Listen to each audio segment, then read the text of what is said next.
Imagine por um momento o cenário grandioso e histórico em que Ciro, o rei persa, entra triunfante em Babilônia, não apenas como um conquistador comum, mas como uma peça-chave no plano divino traçado há séculos pelo próprio Deus. Esse episódio não foi apenas mais uma mudança de poder político ou militar.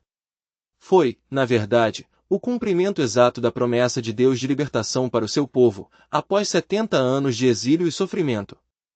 Como está escrito em Isaías capítulo 45, versículo 1, Deus chama Ciro de seu ungido, um título sagrado geralmente reservado para reis de Israel ou sacerdotes, mas que agora, de maneira surpreendente, é concedido a um rei estrangeiro, pagão, usado como instrumento do Altíssimo para libertar o povo de Israel.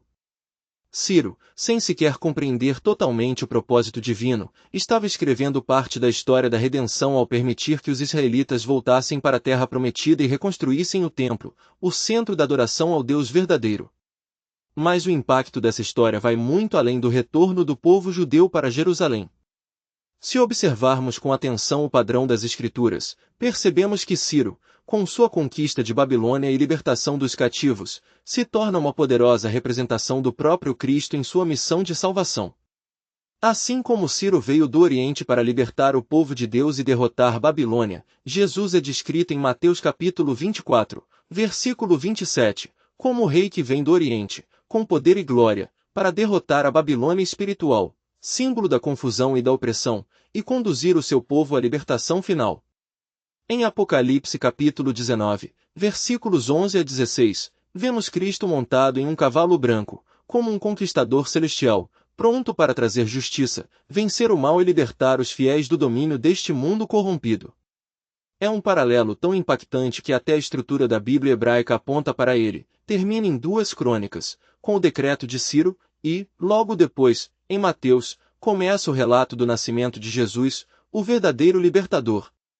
No entanto, é fundamental lembrar que Ciro era apenas uma sombra imperfeita do que Cristo seria.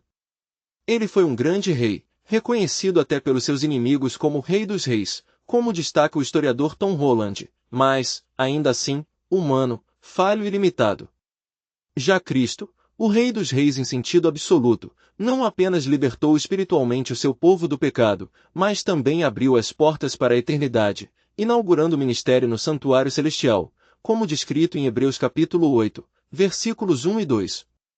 Essa transição do templo terrestre para o celestial marca uma nova fase no plano da redenção, que culminará com o retorno glorioso de Cristo, quando, assim como Ciro, ele destruirá definitivamente a Babilônia espiritual e conduzirá seu povo à terra prometida eterna.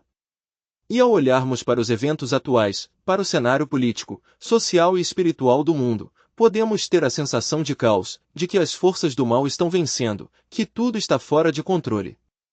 Mas a história de Ciro nos ensina uma lição crucial: Deus está no comando, mesmo quando usa instrumentos inesperados e até mesmo pessoas que não professam conhecê-lo, como Ciro, para cumprir seus propósitos.